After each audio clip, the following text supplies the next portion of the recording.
Good morning class. Shri Deepchand Chaudhary Mahavidyalaya से मैं आज आपके सामने बीए थर्ड सेमेस्टर का आज जो हमारा टॉपिक है वो है एटीट्यूड। आज हम एटीट्यूड और एटीट्यूड के नेचर को समझने वाले हैं। क्योंकि अगर हम बात करें एटीट्यूड की तो देखिए एटीट्यूड सिंपल से मीनिंग में मैं आपको समझाना चाहूँगी। एटीट्यूड वो हमारा वो व्यवहार होता है जो हम किसी दूसरे व्यक्ति के व्यवहार करने से प्रभावित होकर हम करते हैं। मतलब सिंपल सा है, जैसे आप हैं, अगर आप वैसा ही बिहेवियर कर रहे हैं तो वो एटीट्यूड नहीं होता, वो आपका नेचर कहलाता है, जिसे हम हिंदी में स्वभाव कहते हैं, है ना। तो अगर जैसे मान लीजिए कोई अच्छा व्यक्ति है तो वो हमेशा अच्छे से ही बात करता है ना। मान लीजिए अगर उसके साथ कोई मिसबिहेव कर रहा है तो वो उस जगह को छोड़ देगा, है ना, और वो उससे बात नहीं करेगा, लेकिन वो मतलब बहुत भद्दे बिहेवियर में व्यवहार नहीं करेगा, है ना। लेकिन अगर कोई व्यक्ति ऐसा है जिसको हमेशा लड़ाई झगड़ा ही पसंद होता है, जो कभी भी नॉर्मल वे में किसी और से बात करना पसंद ही नहीं करता है, तो उस टाइम आपको भी ऐसा लगेगा कि मतलब वो पर्सन हमेशा उसी तरीके से बिहेवियर करता है। भले उससे कितने भी अच्छे से बात क्यों ना करें, लेकिन वो आपसे हमेशा रूड बिहेवियर करेगा। आपसे क्या वो सबसे ऐसा करता है। इसका मतलब अगर कोई व्यक्ति अपनी मर्जी से कोई बिहेवियर को प्रेजेंट करता है तो वो उसका जो बिहेवियर होता है उसको हम नेचर में डालते हैं, यानी कि हम उसका स्वभाव कह सकते हैं। लेकिन अगर मान लीजिए कोई व्यक्ति जैसा है वो वैसा व्यवहार नहीं कर रहा है, वो कैसा व्यवहार कर रहा है, वो वैसा कर रहा है जैसे सामने वाले ने उसके साथ किया। सिंपल सी बात है, अगर कोई अच्छा व्यक्ति है उसके साथ अगर कोई व्यक्ति बार बार गलत व्यवहार करता है तो उस व्यक्ति को मजबूरन उस व्यक्ति से बैडली बिहेवियर करना पड़े, है ना, क्योंकि सामने वाला व्यक्ति हमेशा उससे बैड बिहेवियर करता है, तो उसकी वजह से उस व्यक्ति को मजबूर होना पड़ रहा है उसको वैसा ही बिहेवियर रिटर्न करने के लिए। तो इस बिहेवियर को हम एटीट्यूड कहते हैं।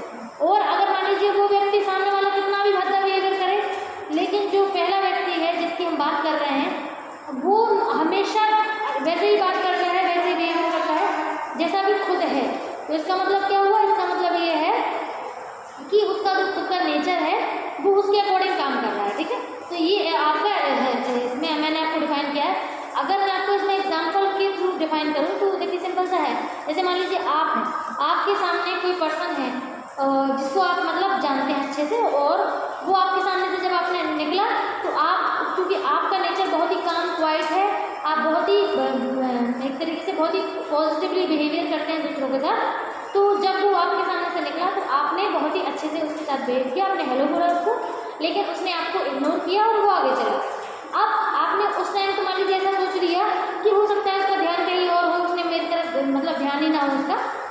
सेकेंड टाइम भी सामने वाला पर्सन आपके सामने से निकला, आपने उसको बहुत ही पोलाइटली हेलो बोला, लेकिन उस टाइम भी उसने बहुत ही रूडली सीधा आपके सामने से निकला, उसने आपको कोई रिस्पॉन्स नहीं दिया। अब उस टाइम हो सकता है आप सोच लें कि हो सकता है वो परेशान हो, है ना, हो सकता है उसका मन खराब हो, कोई रीज़न हो उसकी लाइफ में जिस वजह से वो आपको सही से रिस्पॉन्स नहीं दे पाए। थर्ड टाइम भी अगर उसका सेम रिस्पॉन्स रहे तो आपको वो सोचने पे आप थोड़ा मजबूर होंगे कि आखिरकार उस पर्सन का बिहेवियर बार बार ऐसा क्यों रहा है। तो आप थोड़ा सा सोचेंगे कि हो सकता है कि ये पर्सन मुझे इस तरीके से बिहेवियर ही वो कर रहा हो। तो उसके बाद जो आपका बिहेवियर अब आप प्रेजेंट करेंगे, जैसे मान लीजिए आप उसको नेक्स्ट टाइम हेलो बोले ही ना और ऐसे निकलना है जैसे आप उसे जानते ही ना हो।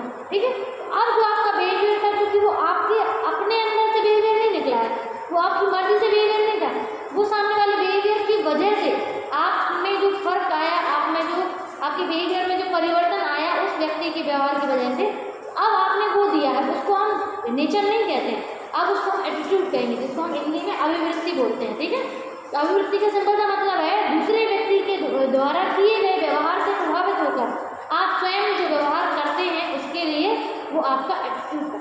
ठीक है, तो कोई भी पर्सन मान लीजिए कभी बहुत ही प्राउडली या किसी घमंड में रह करके कोई बिहेवियर करता है तो आप उसको कभी ये मत कहिए कि ये तो बहुत एटीट्यूड दिखा रहा है। एटीट्यूड और प्राउड में बहुत डिफरेंस होता है। प्राउड का सिंपल सा मतलब होता है कि कोई व्यक्ति जो है अपने मतलब उसको अंदर से किसी अपनी हर एक चीज़ पर बहुत घमंड है और उसी के फॉर्म में वो बहुत ज़्यादा बैड बिहेवियर करता है लोगों के साथ, है ना। लेकिन अगर आप किसी दूसरे व्यक्ति के व्यवहार से प्रभावित होकर कोई व्यवहार करेंगे तो प्राउड नहीं होगा, वो आपका एटीट्यूड होगा। ओके, तो आज हम मैंने आपको एटीट्यूड बता दिया है। आज हम देखेंगे एटीट्यूड का नेचर। ठीक है, नेचर कैसा होता है। तो फर्स्ट पॉइंट इज दैट मानसिक अवस्था, यानी कि जो हमारा एटीट्यूड होता है वो हमारी मानसिक अवस्था है, यानी कि जब हमने किसी बिहेवियर को प्रेजेंट किया तो उसमें हमारी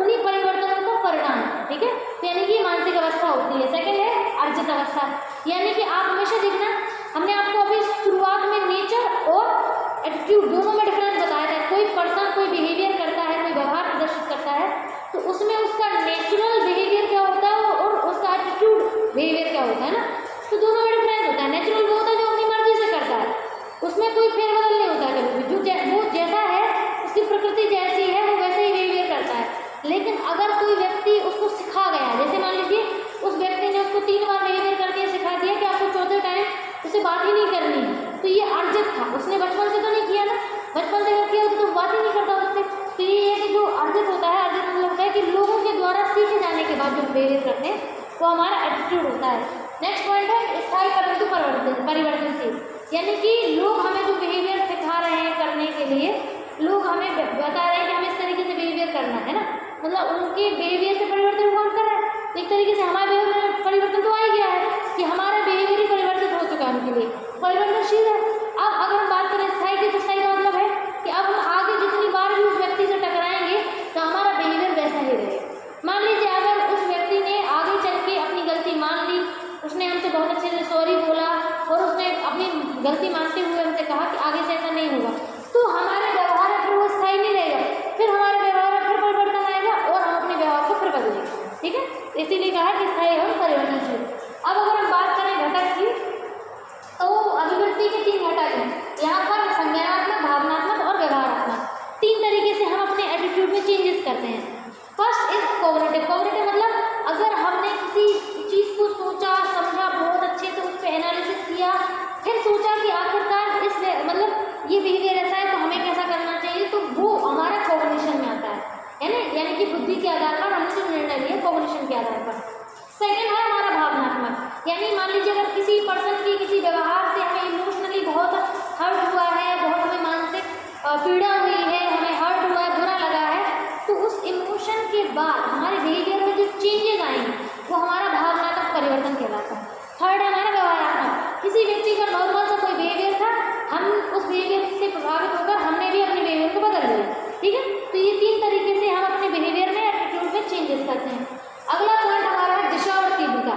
तो हमारे जो एटीट्यूड की जो दिशा है वो पॉजिटिव है कि नेगेटिव है, वो डिपेंड करता है सामने वाले के बिहेवियर पे। और तीव्रता यानी कि अगर पर्सन का बिहेवियर जिस स्पीड से हमें मिलता है हम उसी स्पीड से उस चीज़ में परिवर्तन कर लेते हैं। ठीक है, अगला है व्यवहार को प्रभावित। तो आप तो जानते ही होंगे कि ऑब्वियस है, सबसे पहले इम्पैक्ट तो हमारे बिहेवियर पे था।